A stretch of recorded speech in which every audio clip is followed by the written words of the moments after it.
Hello and welcome to a Back to Jerusalem podcast. I'm Eugene Bach, your host for this time, and I'm coming to you live on delay from somewhere within the borders of Sweden. This is a special podcast. I'm doing this special podcast for Father's Day. And the reason I wanted to do this special podcast is because I didn't grow up in a home with a father for a while. So half of my life was spent without a father. I was in a single mother home. But then I had the man that I now call father come into my life and basically love my mother and love me. And I want to talk about the impact that he made as a stepfather, adopting me as his real son, basically.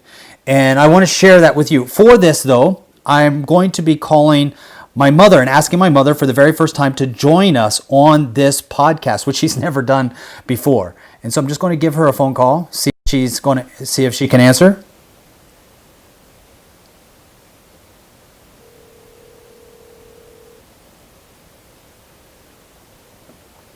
Hopefully she answers the phone.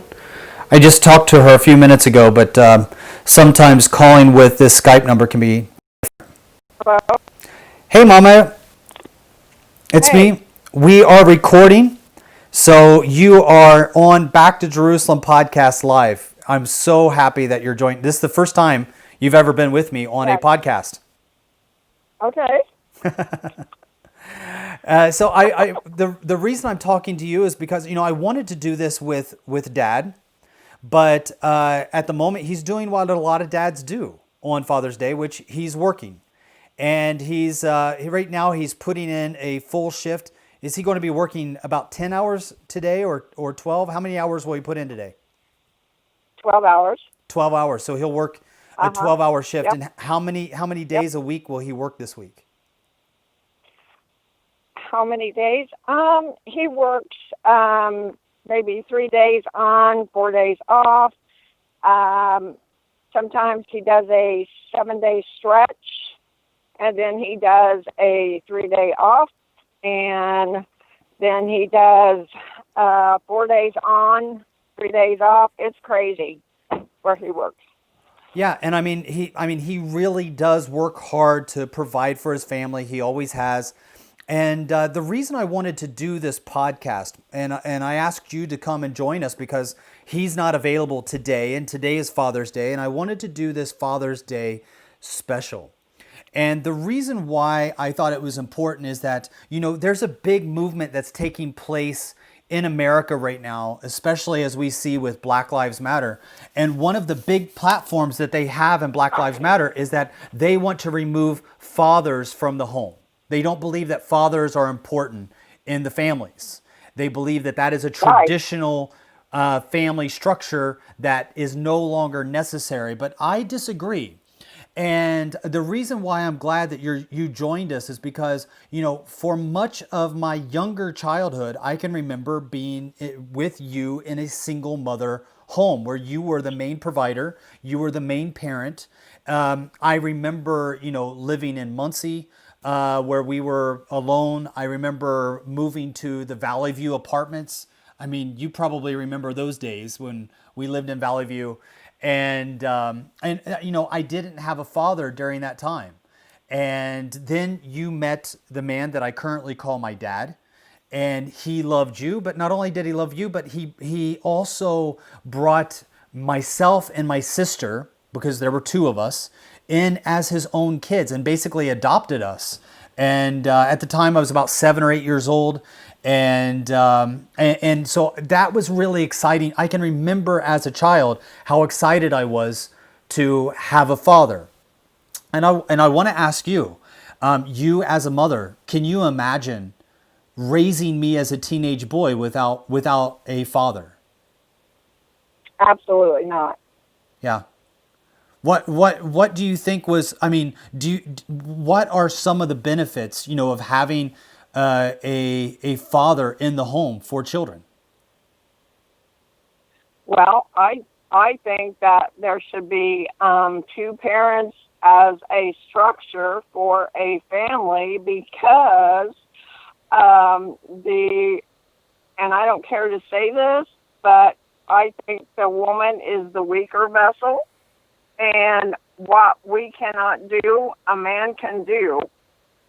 And I just think that if you take a man out of the house with children, they become disobedient. They become disrespectful. I have seen it myself in working places that does not have a father figure, and I would hate to imagine what that would be like today about raising a child, because you cannot do it. You cannot do it, because I know the difference between being raised by a father and a mother, because you have to have both hands in raising a child, I think. Yeah, I mean, I make would not that want to child imagine. strong. I would not want to imagine my life growing up without a mother. I wouldn't want to imagine my Yeah. life growing up without a father, but I can imagine growing up without a father because I did. I had a period of time where I didn't have a father. And that's why, when my grandfather, your father, passed away, it was a big deal for me because there was a gap. For those listeners that are listening to this podcast, they probably don't know, but my dad, my real father, died when I was about a year old in a tragic accident. So, Mom, you lost Yeah, you your were. husband Yeah, when I was very little, and so there was a period yeah, of time where you were forced to be a single mother, and you were a single mother for several years. How how yeah. how how did you survive? Um, my mom and dad was very involved with you children and myself, and sometimes I'll listen to their I don't know, just remarks and their understanding, and sometimes I didn't, because I already thought I knew it all, and I didn't. And I didn't know everything until I met the dad you have now, because I would have never went to church. Um, so I think he was appointed at some point, knew that was going to happen. Do you remember the first And time we there, went to church as a family? yes, When? yes. I want to see if your memory is the same as mine. I'm sorry, what'd you say? I said, when did we go to church as a family? When was the first time that we went to church as a family? I want to see if you remember at the same time as I do. I don't know what year it was, but you kids, I had all four of you at the time. And I'm going to disagree with you, Mom.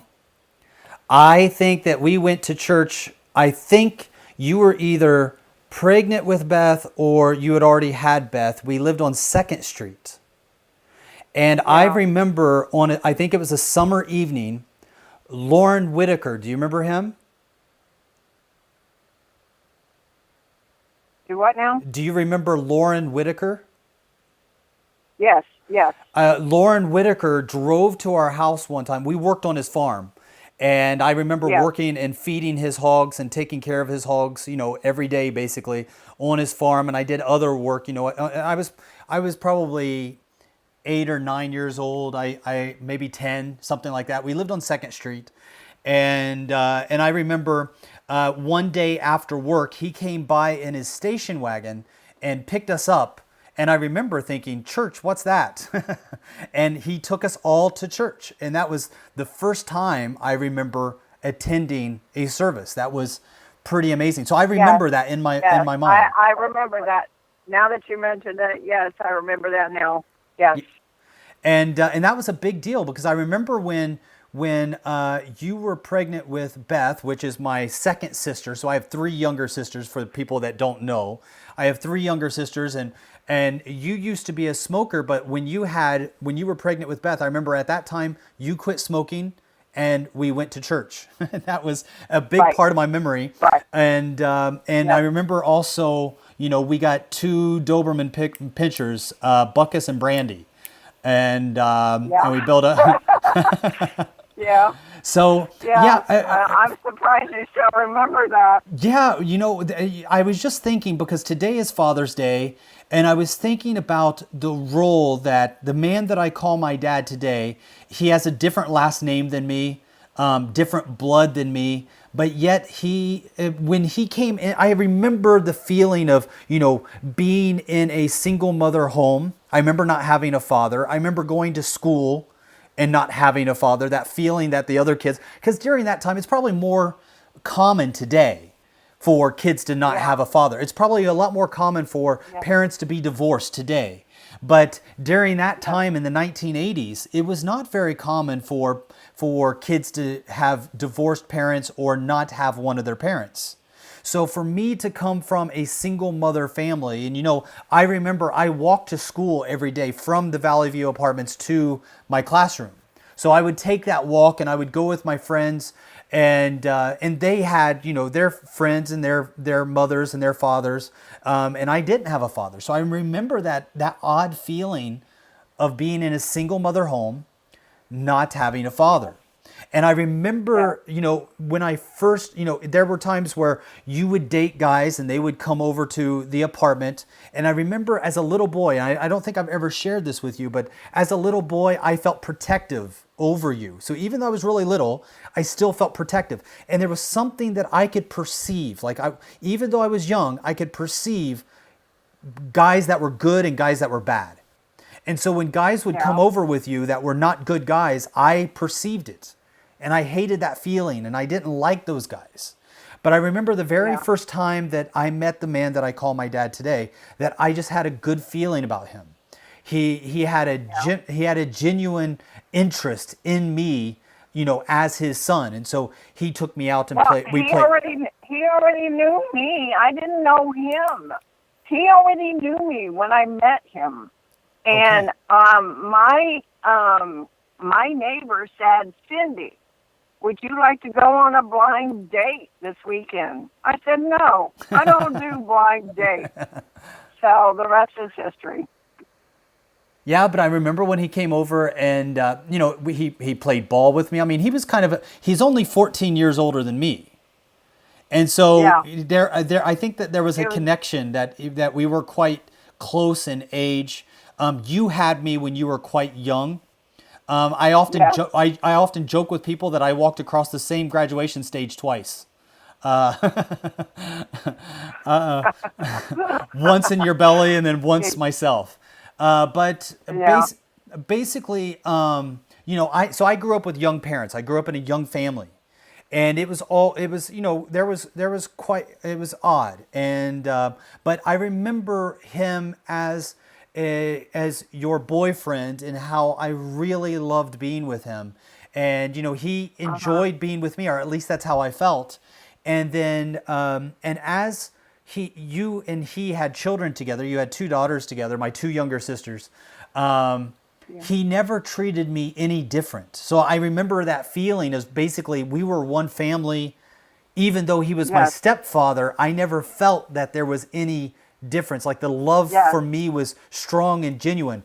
And that influence in my life was so extremely strong because, I could have grown up in a different situation where I would have had influence of other people, individuals that Yeah. may not have been a good influence, but I had a father figure in my life that, for all of the things that took place, it was he genuinely loved me, and I felt that love, and I felt like Well, that you was know what, honey? God has a plan for everybody, and it's just up to them to listen. At the time, I was unsure because of the other situations, but I knew I was going to be with him forever. I knew that deep inside. I knew that, but for not, I don't know. I just knew that I knew, and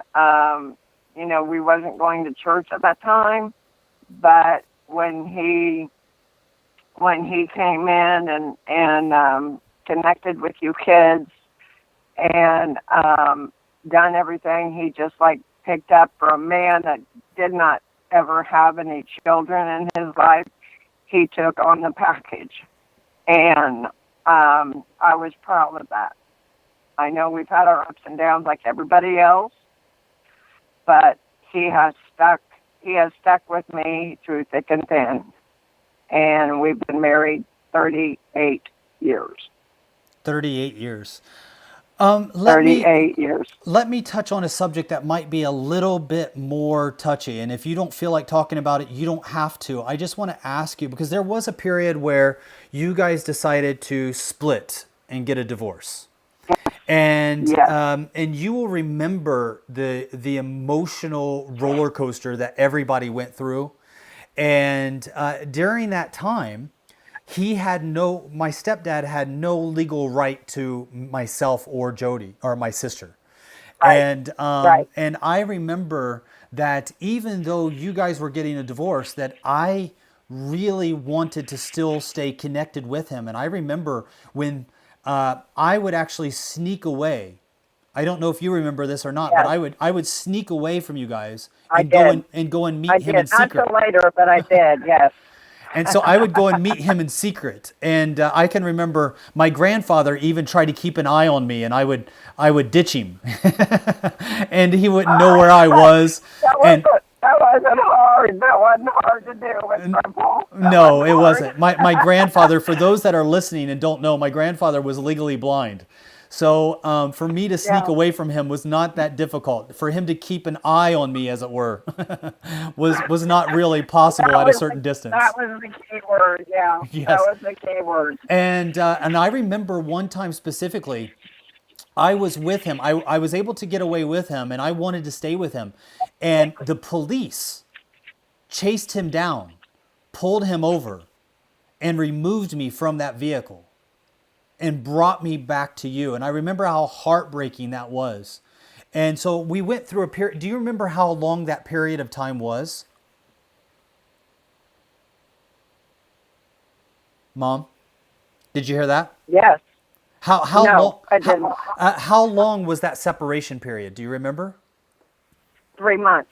3 months. Okay, so it was three. It was. 3 It, months. it felt longer. It felt longer because we were going through school at the time. We were still in school. We had lived with my grandparents for a bit of time. Actually, you may not remember this. You may not remember this. I swear to God. Father's Day, we got back together because his sister came to me and asked me, Cindy, if you could just, I know it's not Tim's weekend to come and visit them because he got weekend rights to his girls. Well, she said, I'll never forget. She said, if you could just, she was at the laundromat, and she said, if you could just see it in your heart to let Tim see the kids this Father's Day weekend, would you do it? So I said, yes. I said, I'll let him see them. So I took him down. I took you guys down there in the car. And so he started talking to me because I was not going to let him have you for the weekend. So we started talking, and then you know what happened after that. You know, yeah, the rest is history. I mean, because So- you had already started a new life, basically. You had moved us into another home, so we left the house there on Commercial Street. We moved in with my grandparents, and then from there we moved to, was it Franklin? No, Elm Street. Elm Street. Sorry, yes, it was Elm Street. So we moved to Elm Street, and there on Elm Street, when we moved in, I can remember that feeling of basically being. I was a teenager. I kind of felt like I was the man of the house because I was in a home full of women, and there I was getting to an age. You might not have felt this way, but I felt like I was getting to an age where there wasn't too much that you could do to control me. And so Right. I think that if we would have continued on without a father in the home, who knows what kind of mischief I would have found myself in. yes, but you also had the faith, because I remember Brian saying he stood up in our church and he said, any prayer request, the pastor of that church, and he said, any prayer request, and you stood up in that church and said, I pray that God puts my mom and dad back together again. And that was, I believe that was in April or May, maybe, of that year. And then after that, but it was just the faith that you had at that age, and you stood up in a church that you was not really familiar with, because of that faith. And that's and I did not know that until much later, that Brian had told Grandma and Grandpa about it afterwards.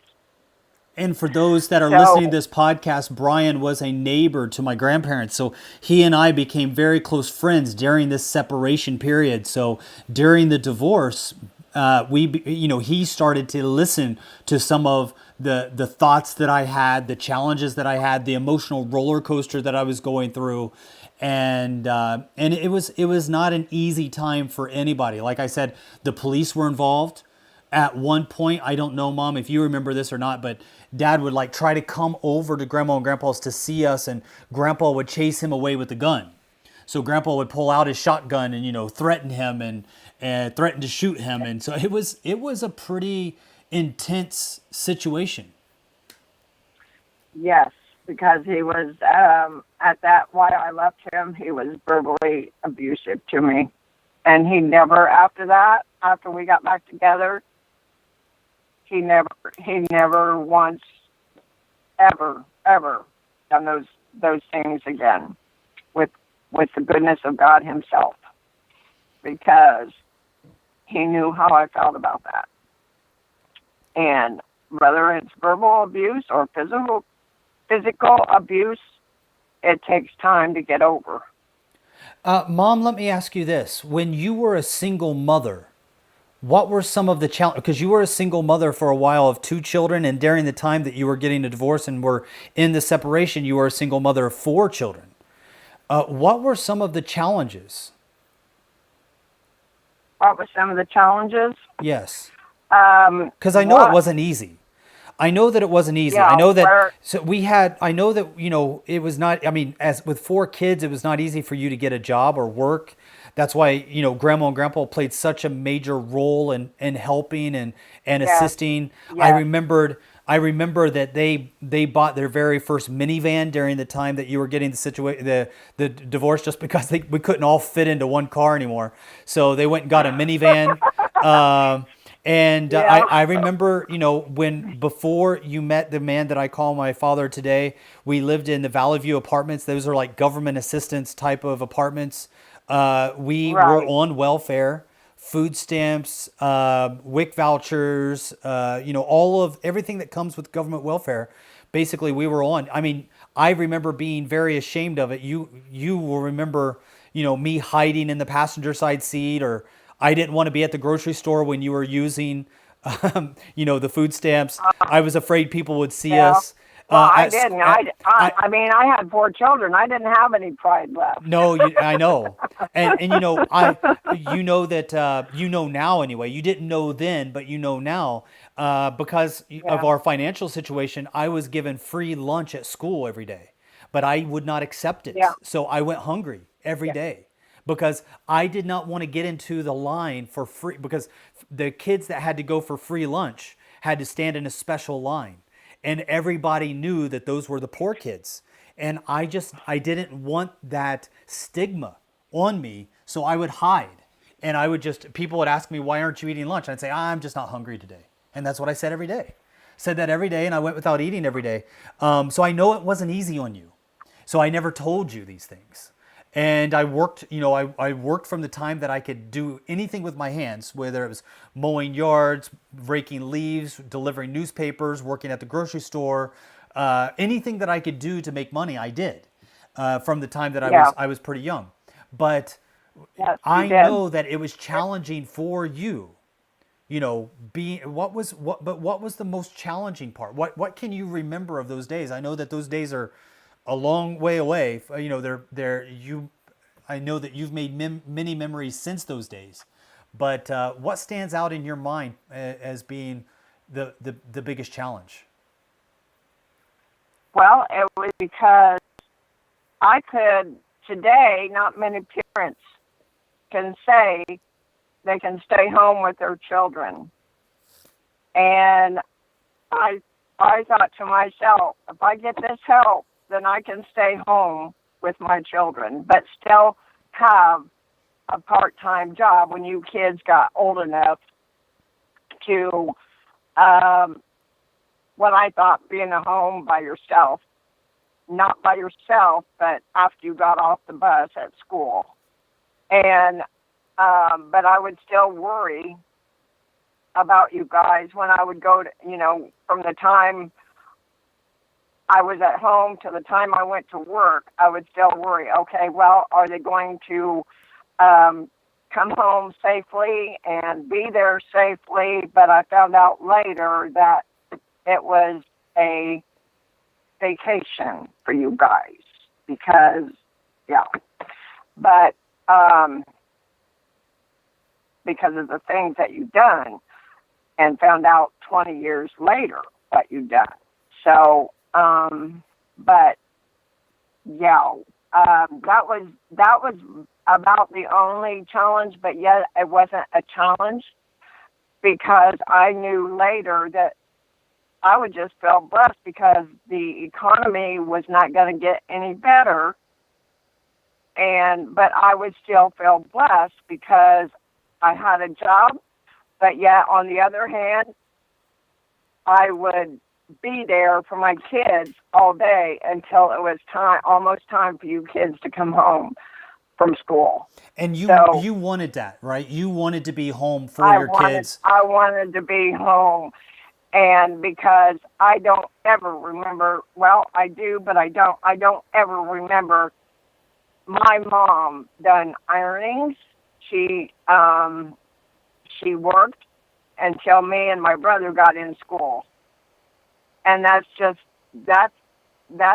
the scenario, I guess, that I want to carry on. But in today's society, that's a blessing for a parent to be at home that does not have to work and they're okay. I mean, I didn't have a lot of money. Do you think it would have been possible? Yeah. Do you think it would have been possible for you to be home when we got home or before we left for school? Do you think that it would have been possible for you to do what you wanted to do, what you dreamed to do, which is to be home with your children? Would that have been possible, do you think, if you had not been married to Dad? No. Oh, no. No.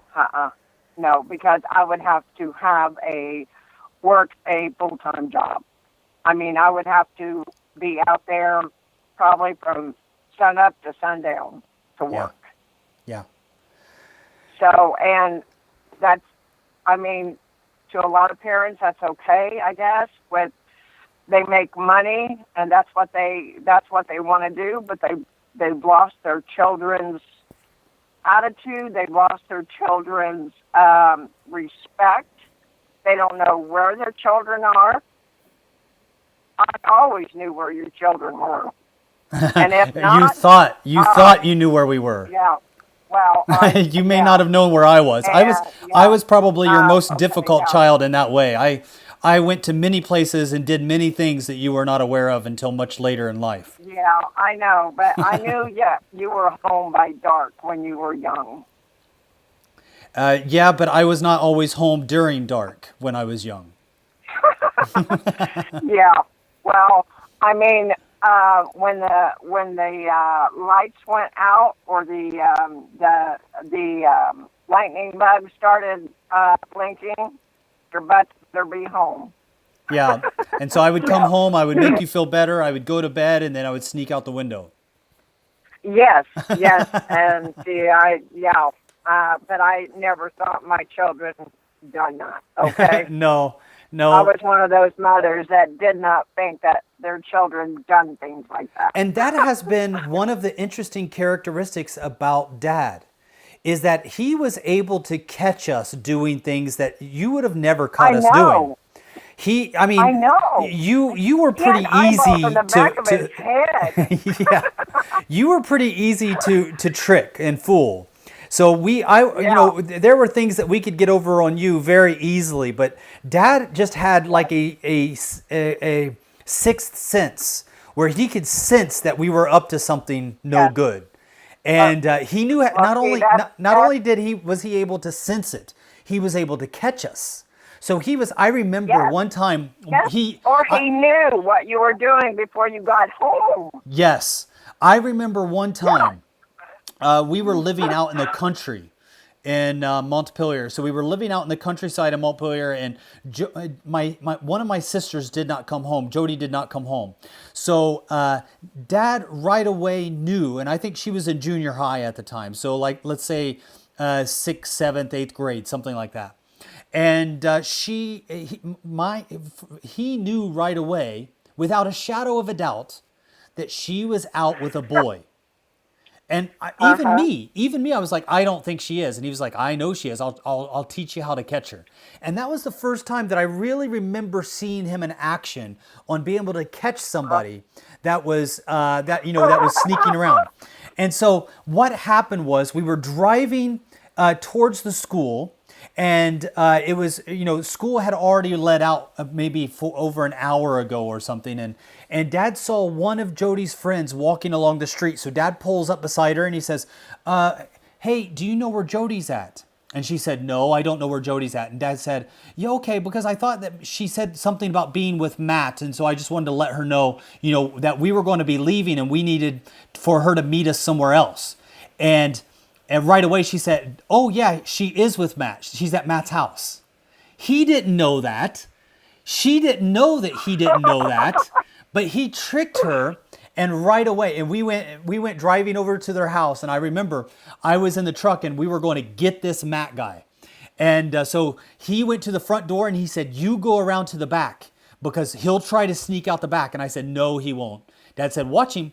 And sure enough, as soon as I got around to the back door, here came Matt flying out the back door. And this is my sister's boyfriend. I chased him. I tackled him. Dad drove, almost hit him in the truck. And Oh I my mean, gosh. it was on. This poor guy got the full court press from Dad and brother for even thinking about talking to my sister. There was another time, you might remember this. So there was another time we had just moved to Eaton. And we had just moved into a new house. And you and Dad were in a fight that night. And you had gone into the bedroom and you believed that you saw somebody there in the window. And so you came out and you told Dad. And Dad was able to sneak into the bedroom and pretend like he didn't know anything. And then pretend that he had left the room when he didn't. And he was able to reach under the bed. Correct me if I'm saying anything wrong. And because he always kept a nightstick under the bed, like a billy club, which was usually like an axe handle or a shovel handle of some kind. And so he reached under the bed and he grabbed this club and watched this guy take the window screen out. And he waited for the guy to put his head in the window. And then Dad swung the axe handle and hit him and then chased him down the road in his underwear. And I remember Jody and I were sleeping in sleeping bags on the floor because our stuff was still unpacked. We had just moved in to this house. Do you remember that? I don't remember that situation. No, I mean I remember moving at some point in that house, but I don't remember that at all. That situation at all. That is a huge. I need to be talking to Dad right now. How can Richard drove his truck? Richard, you guys called the police. You guys called. Do you remember living in Eaton? Yes, I remember the house. Yeah, and do but you I remember don't how long that we were there? situation. Do what? Do you remember how long we were there? Probably. I don't know. Probably shorter than 6 months, maybe. I think it was even I shorter. know it was. I think it was shorter than that because of that event. I think that we moved. Yeah. Well, we moved. Let's see. We moved back to Hartford, I believe. Yes, we did, and one of the reason why we moved is because of that break-in. The police came. Oh, really? Yeah. Mom, Well, see, I don't. how do you not remember? This is a huge event in our lives. I don't know, honey. I don't know. Okay, well, I'm in my 60s. Okay, I don't. that's remember not that a old, lot Mother. a That's lot not of that things. old. Anyway, I think one of the important things, because that's happened more than once. We've had people try to break into our home more than once. You might remember when we lived out in the country in Montpelier there on Woodlawn Drive, and we had somebody that scared Jody, and you guys had to leave the house for a couple days, and then me, my Uncle Marion, my Uncle Rick. Rick. Rick was in the trees. Yep, and we set up booby traps around the yard. I was given a gun and Yes. told to shoot. We went to bed at night, and I was told if you see anything, break the shadow. If you see any shadows walk past the window, shoot it. Uh-huh. And so here I am, Yeah, I a remember that one. teenager, hanging on, with a shotgun. We came home from church one night, and you thought that you saw somebody run out of the house and go into the cornfield. Do you remember that? Yes. And then Dad Yes. stopped the car, and he basically just started shooting into the cornfield in every direction, hoping to hit somebody. Yes, I remember that. Well, And so- see, once again, that reverts back to having two parents in the home. Yeah, no, I think that, the father being that protective figure, that person that provides protection was such an element of safety, in my childhood growing up once you guys got married. Because the reason I wanted to do this Father's Day special, Mom, and why I'm really happy that you're on with me is that I wanted to share because I'm one of the few people in this world that is lucky enough to know what it's like to not have a father and what it's like to have a father. I know the Right. difference. And so I can have empathy for those kids who continue to grow up without a father. I was lucky enough to have a father to grow up with, in my Yeah. teenage years. But I also kind of consider myself lucky because I also know what it's like to not have a father. So I know what it's like to be without, and I know what it's like to have. And I think that makes me more appreciative, especially to be adopted by somebody that really didn't have to be a father. I mean, it's one thing for a man to have his natural children that he feels like he wants to take care of and protect and provide security over and to lead and guide and invest in life. It's another thing to have somebody who is not your biological father. And they didn't come in when I was a baby, but they came in when I was a young boy and took me under their wing as their own son and raised me as their own son. And I think that is a very powerful testimony that I just wanted to share with people that listen to our podcast for this Father's Day special. So I want to thank you, Mom, for joining us and sharing with us. Go and talk to Dad about the house in Eaton. I can't believe that you forgot that. That was a huge event. I mean, we were all shaken up. I remember you guys called the police first, which was in Eaton. And Eaton is like 100 people if you count the pregnant women twice. It's a very small. They don't even have a stoplight in that town. It's a yellow light. It's a caution light. So they don't even have a They don't even have a grocery store. It's like a gas station. And and so the police station was not very far. In fact, I put the poor man through some torment there for a while because he would walk up to that one quick stop store and get me lemons every night that he could because I craved lemons. I craved lemons when I was pregnant with you, and I craved lemons when I was pregnant with Beth. So I had 2 out of 4 children.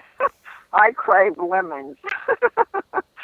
So, yeah, I put him through some torment there for a while. But yeah, that was part of our adventure there in Eaton, Indiana. Will you see him when he comes home tonight? I'm sorry? Will you see him after his 12-hour shift? No, I will be asleep. Okay. Well, when you wake up the next morning and you see him, please let him know that I tried to call him for Father's Day and say Happy Father's Day, and please send my love to him as well. Okay, I sure will, honey. All right. Love you, Mama. All Thanks right. for joining us. Bye. Thank you. Love you too, honey. Bye. And that was my mama, ladies and gentlemen.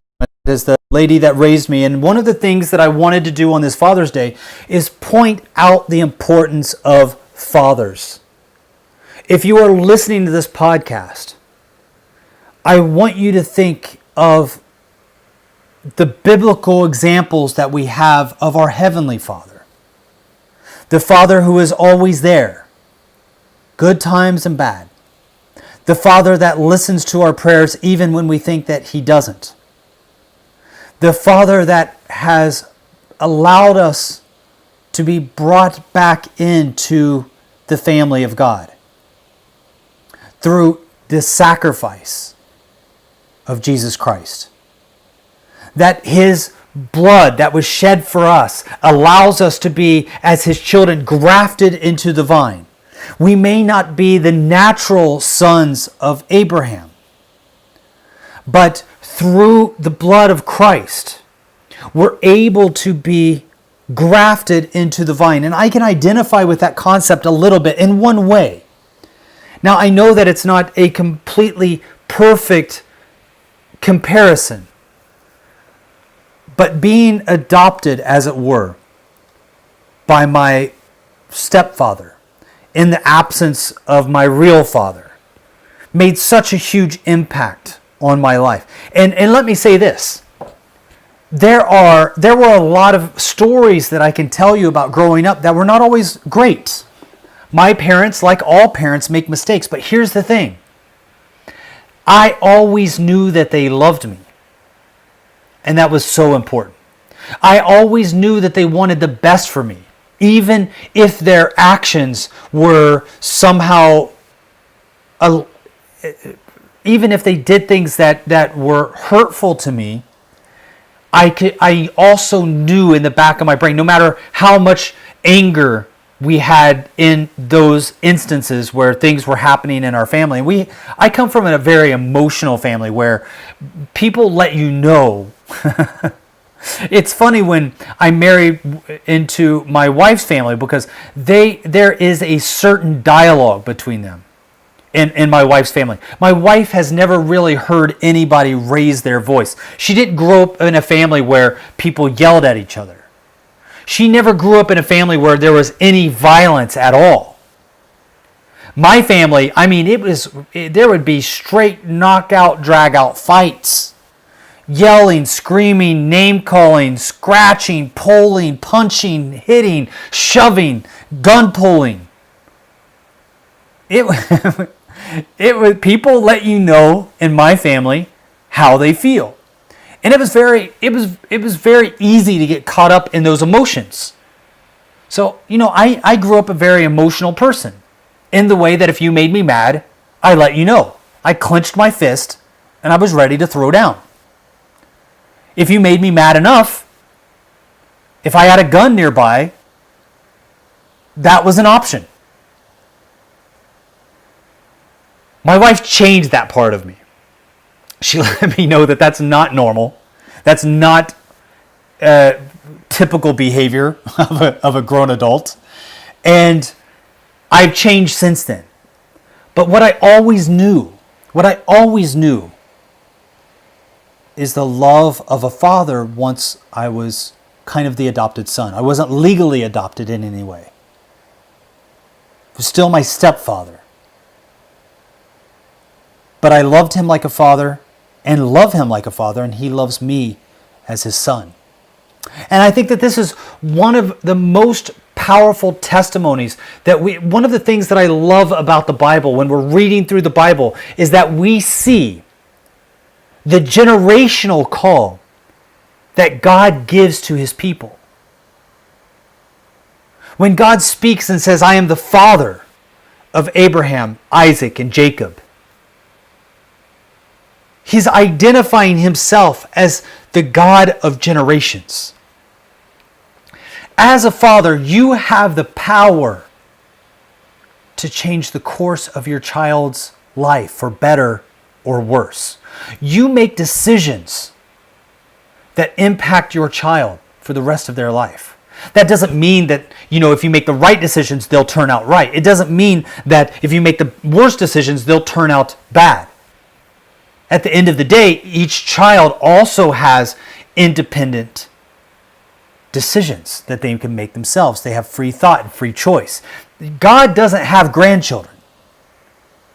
But you, as the father, have the power to share your faith with your children that will impact them for the rest of their lives.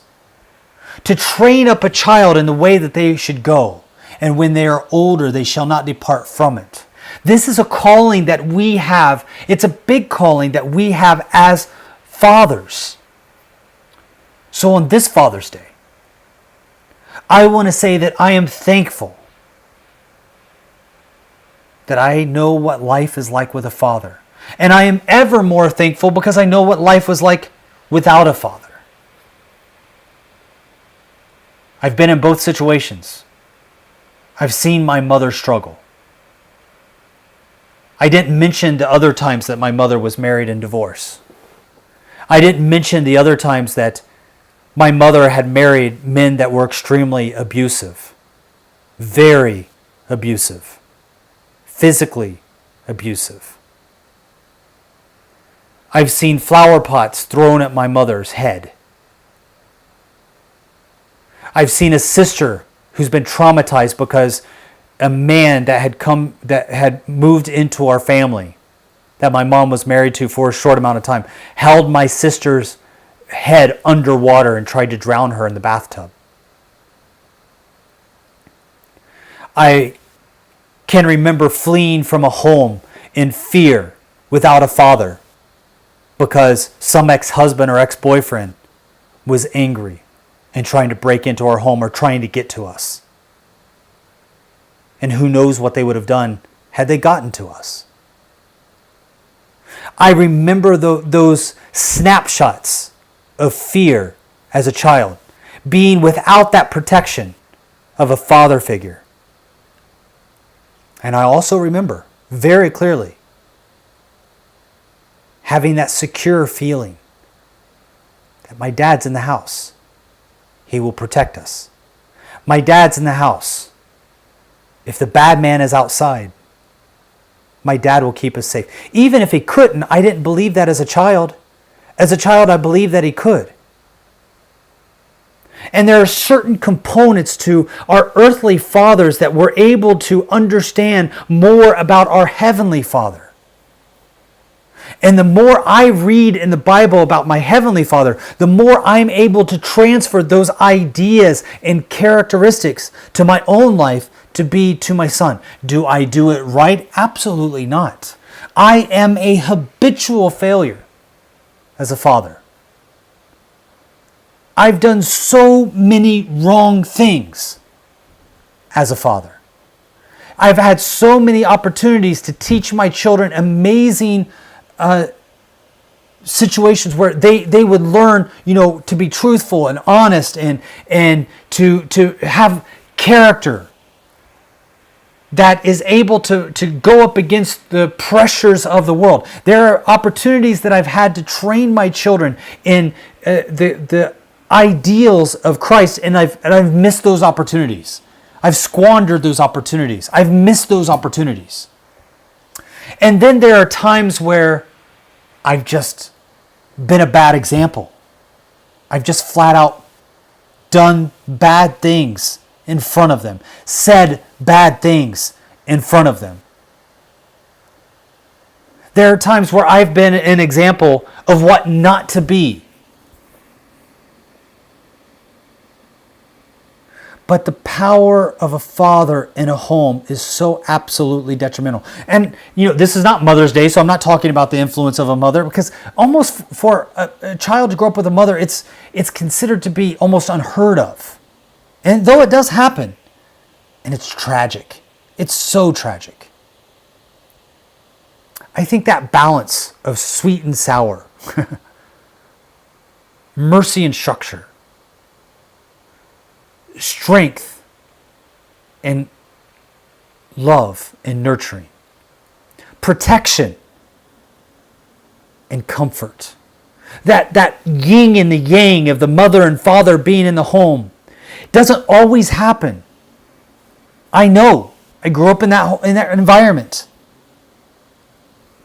But when it doesn't happen, that doesn't mean the exception should become the rule.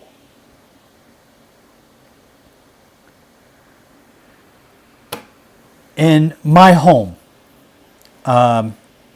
in my family, my sister recently went through a divorce. And they went through a divorce the first time and they were able to work it out. And I was so happy that they were able to work it out because they have a child together, and that child, I feel, would be greatly, whenever you look at more than 90% of prisoners who are in prison today are individuals who grew up without a father. The majority of high school dropouts are the result of individuals who grew up without a father. Whenever you look at the number of women who are involved in prostitution, this so much can be traced back to not having a father. There is a brother by the name of Arthur who said, I would recommend the listeners a book by Dr. James Dobson, Bringing Up Boys. Arthur, that is the number one book. That's the very first book that I read on fatherhood. That is by far my favorite book. When Dr. James Dobson talks about bringing up boys, he really talks about the influence why fathers are needed so much in the home, especially when bringing up boys. And it's so tragic when I see such a powerful movement in the West that's taking place right now, following in the footsteps of Mao Zedong, like Black Lives Matter. And on their website, it says that, Father, let me see if I can pull this up without causing too many glitches in the system. Because right now, because I'm running this broadcast on my laptop, it sometimes sucks up the bandwidth. So I'm going to try to see if I can pull this up from the Black Lives Matter website. It's on a page that's called What We Believe. I just pulled it up right now, and it goes through the different things, and a lot of their things just jump out at me right away, but it's important for you to see yourself what they say on Black Lives Matter, because it says very, very clear. I'm going to read directly from their website. So it's blacklivesmatter.com/what we believe. It says, we disrupt the Western prescribed nuclear family structural requirement by supporting each other as extended families and villages that collectively care for one another, especially our children, to the degree that mothers, parents, and children are comfortable. Now, I want you to notice what's missing here. We disrupt the Western prescribed nuclear family structure requirement. They're basically attacking the idea that a family have or a home have both mother and father. And when they go on to say, especially our children, to the degree that mothers, parents, and children are comfortable. What word is purposefully missing? Fathers. It goes on to say that we foster a queer-affirming network. When we gather, we do so with the intention of freeing ourselves from the tight grip of heteronormative thinking, or rather the belief that all in the world are heterosexual. This is important to understand, that this is a movement that Christians are supporting, that de-emphasizes, and not only de-emphasizes, but attacks the role that fathers play in lives of their children. So from a personal standpoint, I wanted to call my mother. She wasn't prepared for any of the stuff that I shared on this podcast. She was driving, by the way. She was driving to go pick up some medication. She just, a couple days ago, she had just had a spot on her face that was identified as skin cancer. So a couple days ago, she had just had skin cancer removed from her body. So it hasn't been confirmed whether it's all been removed or not. So I called her during this time. She wasn't prepared at all, but I wanted to talk with her because I wanted to share with you as an audience from a place that is very personal for me. A lot of listeners might be asking, why is it that you keep bringing up this idea of fathers in the home? What does that have to do with China? What does that have to do with missions? And I circle back to that, and I show what it has to do with China, and I show what it has to do with missions. But I also, in this podcast, wanted to show how it impacts me personally. Someone who's been serving and working in China for 20 years. My makeup, my soul, my character has deposits that's been made into it for almost 45 years. And those deposits come out. So I wanted to expose myself, make myself a little vulnerable to you as the audience, in hopes that for this Father's Day, I can share a message from the bottom of my heart and say thank you for being a father. And if you're not a father, stop it. If you are a father but you're not playing the role of father, if you have children that you are not taking care of, if you have children that you're not actively partaking in their life, shame on you. You need to take an active role in your children's life. They need to know that their dad loves them. They need to know that their dad protects them. They need to know that their dad is looking out for them. They need to know that their dad will lay down his life for them. That he will give his blood for their survival. That their life is more important than his. The Bible says the man that doesn't provide for his family is worse than an infidel. And provision is more than just food on the table. You are called to be responsible to provide love, care, nurturing, protection. You as a man of God are also called to love and protect and honor their mother. As children, they should see you as the father providing and loving, caring for and honoring, exalting, serving the mother. There should, as head of the house, as a person that is leading the family, your life becomes the least valuable in that family. Meaning that if there is ever a choice between anyone in your family to give up their life, you are the first to go. You are the first to put your life as a speed bump, as a roadblock of anything that would try to cause them harm or snuff out their life. You are called to be their protector. And as a protector, if you can think of the Secret Service, the Secret Service's job in the United States is to protect the president at all costs. That if it comes down between the life of the president and your life, you lay down your life in the line of duty. You have been called to this duty to lay down your life for your family as Christ laid down his life for the church. He was an example to us as fathers. when your wife and your children look to your leadership as a father, they should not feel threatened. They should not feel fearful. They should not feel scared. They should feel protected. They should feel exalted. They should feel served. That they should be afforded the opportunity to have nice warm beds at night if it requires you to be out in the cold laboring to provide that for them. They should have nice warm meals before you do.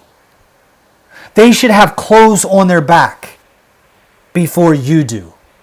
I love the example that we get in the Officer Corps of the United States Marine Corps. When we went to go eat, the officers, the leaders, would eat last. It was a symbolism to show that the men are fed first. The troops are fed first. And what is left over will go to the leaders. That is the leadership that God has called us to. As He has sacrificed for us, we as fathers must sacrifice for our families. I know that this is old-fashioned. I know that this is not acceptable in today's world. I know that what I'm saying sounds barbaric.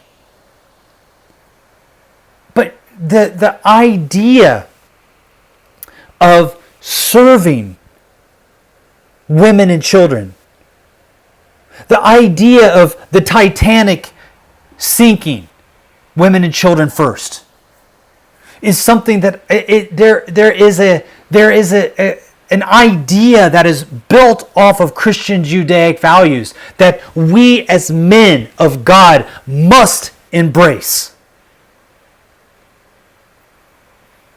One of the most heartbreaking, heart-wrenching things that I see is when men, husbands, fathers, in the area that was attacked by ISIS, leave their wives, leave their families, leave their children. I saw it so many times. Over and over and over. I can't tell you how many thousands of men left their wives and women and children, mothers, daughters, sons, and escaped to America and Europe and looked for new lives. Didn't plan to go back.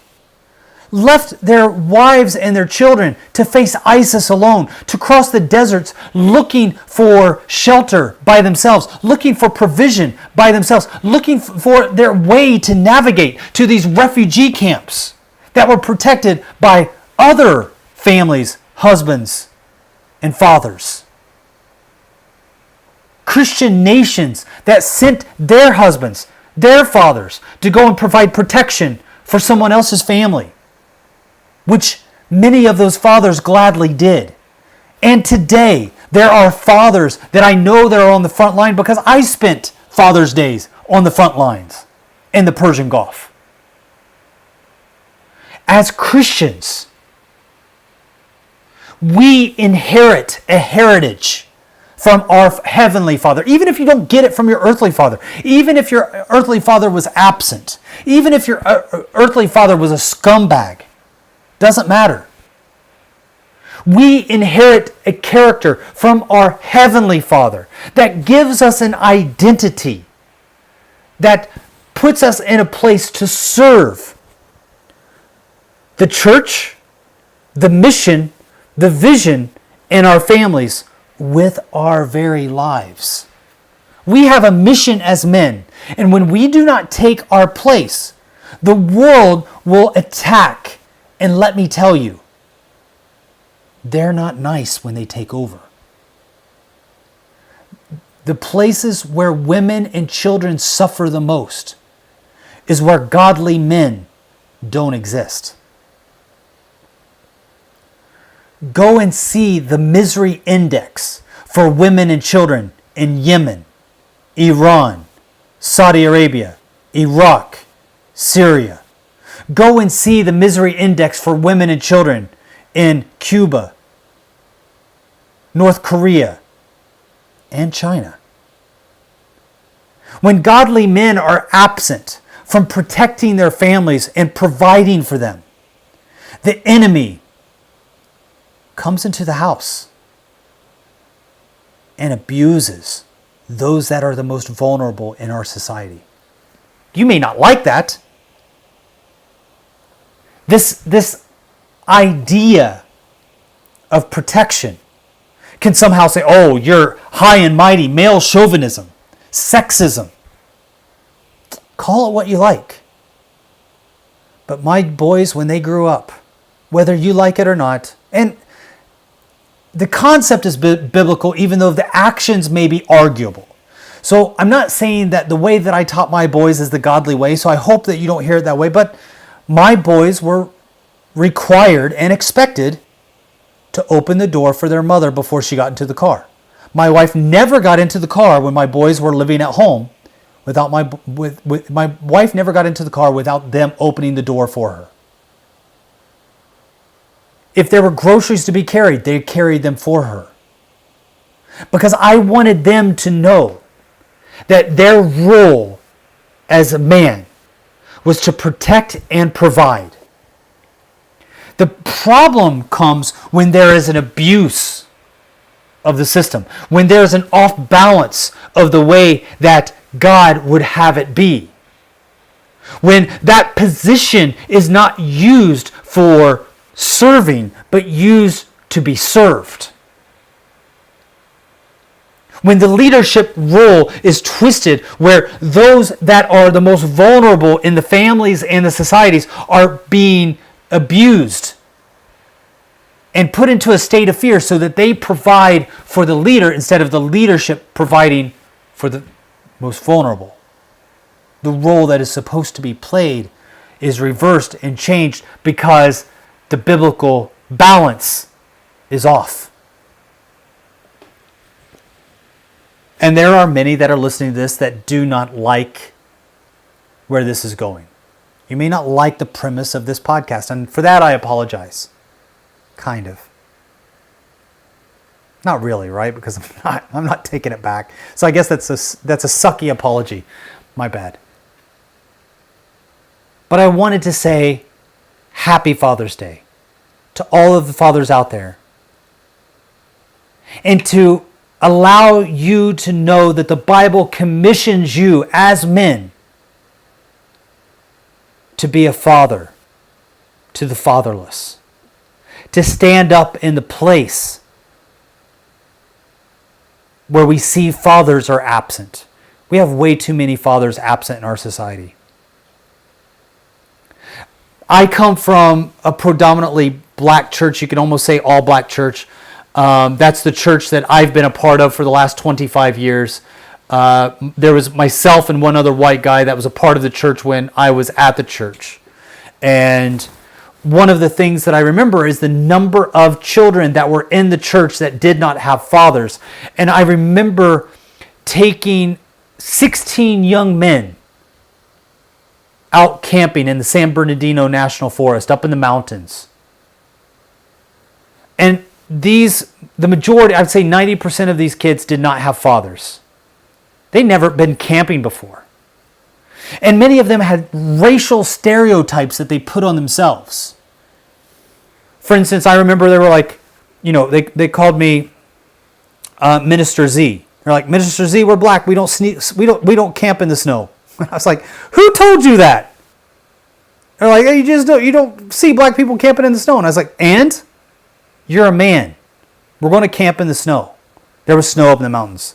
So I took them camping in the snow. And they're like, well, freeze. I said, you're not going to freeze. Watch.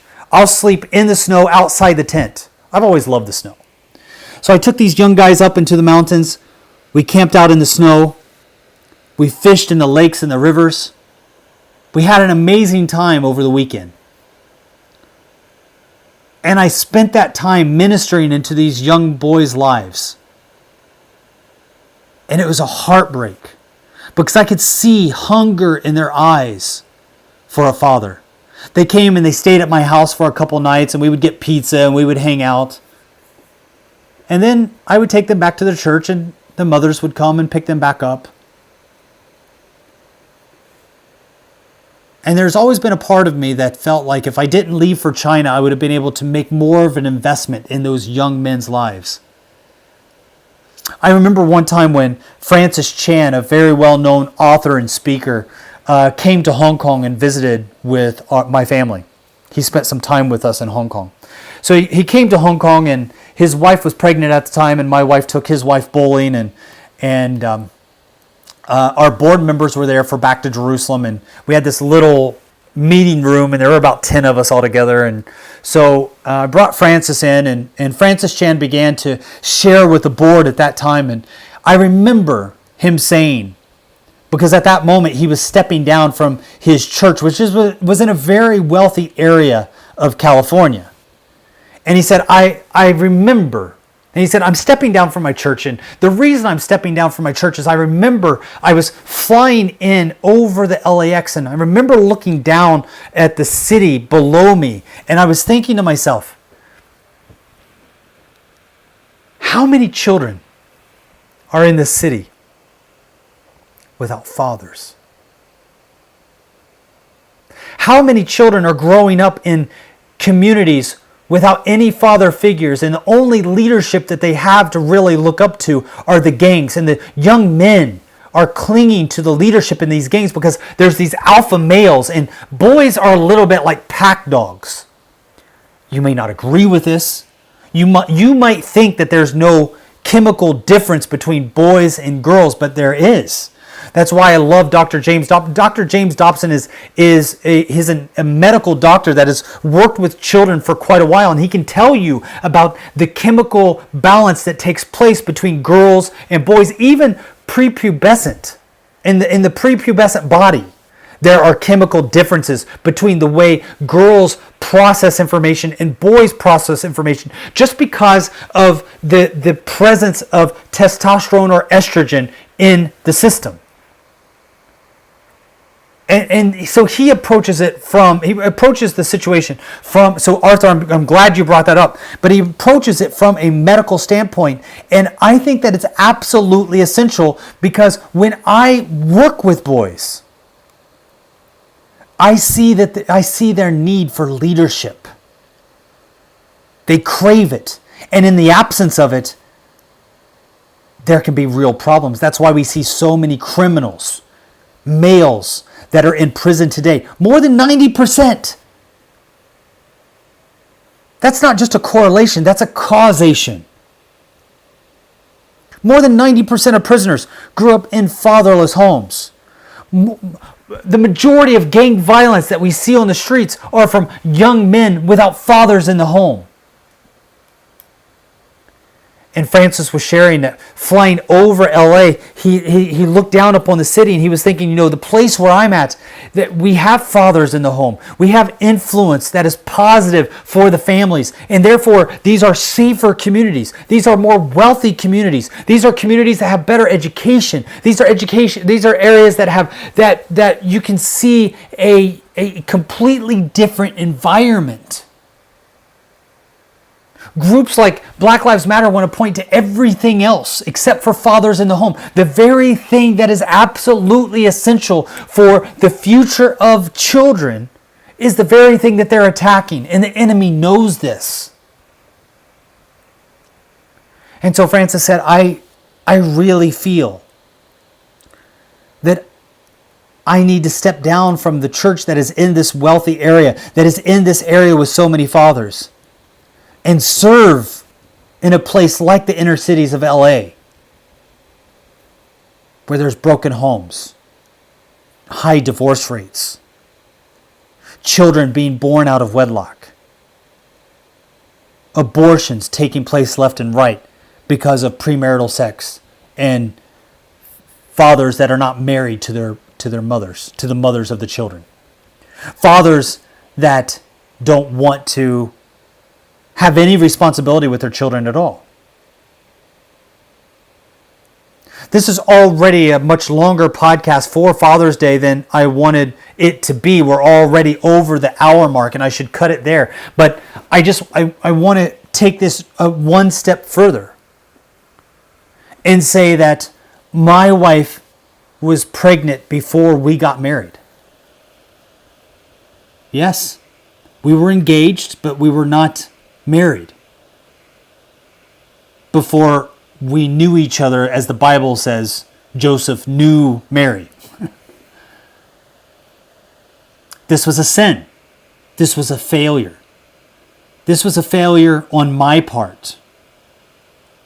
As someone who should have taken the leadership role, as someone who should have been the brakes and provided that feeling of safety, provided that leadership role that God is at the head and we will walk in his footsteps. And I failed in that. And I remember very clearly being on base, going to evening classes. I was attending Central Texas College evening courses with a professor there. And those were the days before mobile phones. So my wife called the base and said that she needed me to come home right away. It was an emergency. I had no clue what was happening, but I can tell you this. I skipped that class right away. I had a 1995 Camaro. And I rode that thing on the rails like as fast as it would go. I had those gears screaming. And I remember walking in through the door, seeing my wife now of almost 22 years in tears. She had been planning for the wedding, and she already had her bouquet or something, that you would have for the wedding. I don't know. I don't know wedding phrases or items that, are used for weddings. But I can tell you that she had basically been just plucking the fake flowers on that thing that she had already bought for the wedding that was supposed to take place that same year in Sweden. And she basically felt her life was over. She was the daughter of a missionary family. She was a Christian. She graduated from a Christian school, from an Assemblies of God school. She came from a Christian family where her aunts, her uncles, her grandparents, everybody they weren't just Christians, they were active in the church. They played roles of leadership in the church. This was a scandal, and she was the good girl.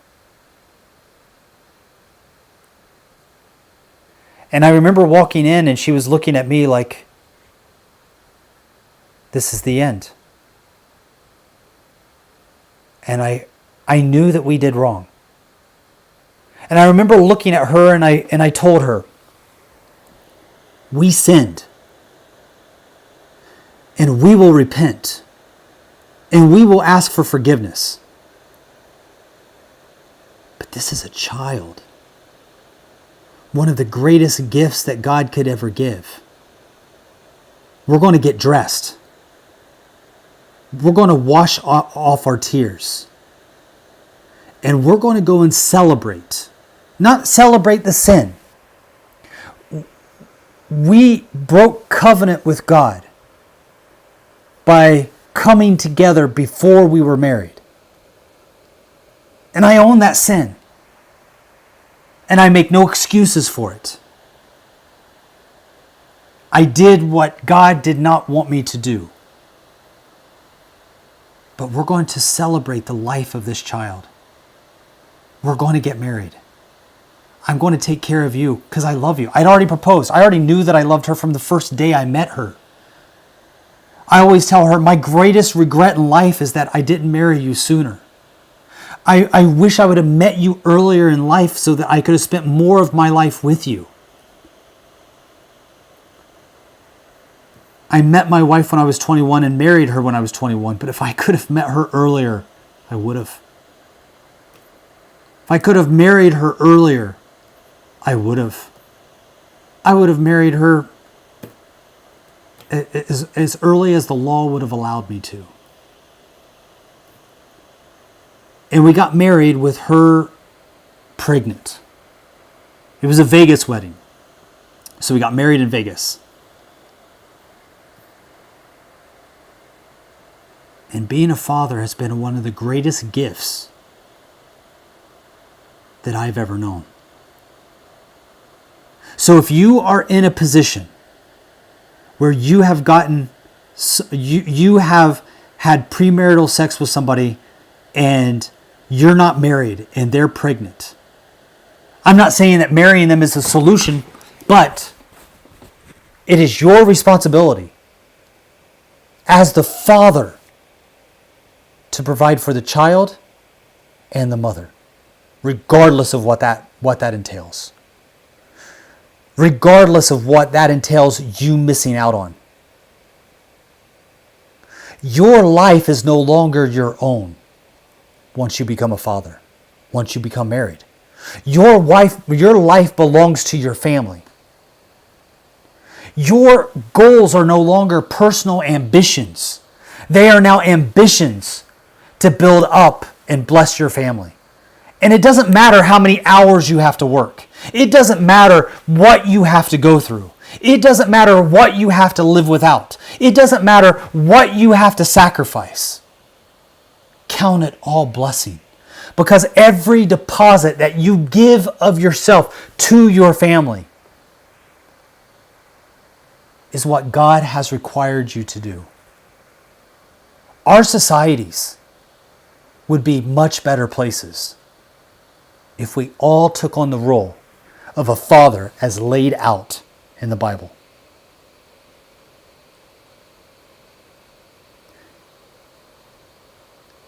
For all of you fathers that are taking care of your families, for all of you fathers that are looking after your children, for all of you fathers that have already sacrificed and are sacrificing for your families, happy Father's Day. And may God continue to strengthen you, enrich you, and bless you. May you find blessing not in the things of this world, but in the lives of your family. I love what Billy Humphrey says. Pastor Billy Humphrey from the International House of Prayer said this: "What do I do in free time? I family." That's my hobby. That's what I do. That's my joy in life. I family. I want to say Happy Father's Day to all of you. And if you're listening to this podcast and you have a father that has done so much for you, that has sacrificed for you, that has given to you, give them a call. Tell them that you appreciate them. Tell them that you love them. Tell them that their love, their sacrifice, their devotion has not gone unnoticed, even if it's not Father's Day. Thank you so much for downloading this Back to Jerusalem podcast. Again, I'm Eugene Bach, your host for this time, coming to you live on delay from somewhere within the borders of Sweden. God bless you.